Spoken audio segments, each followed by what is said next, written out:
आज आपण पर्सेंटेज सोप्या पद्धतीनं काढायला शिकणार आहोत. 400चा 10% म्हणजे किती झाला? 40. एक झिरो काढून टाकायचा. 400चा 1% म्हणजे किती झाला? 4. 2 झिरो काढून टाकले. तर विचारले काय? 37% 400चं 37% ऑफ 400. ओके, याला बघा डिवाइड करा असं. हे 30% आणि हे 7%. 30% किती आलं? 10% 40 होता. 30% 4 त्रिकोण 12 120 झाला.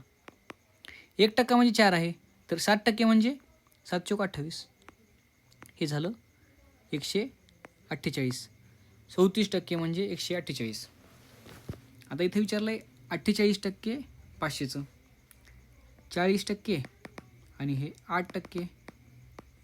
500चा 40% झाला 5 चौक 20, 200. 500चा 8% किती झाला? 8 पंचे 40, हे 240. अशाच ट्रिक जाणण्यासाठी आपल्या चॅनलला सबस्क्राईब करा.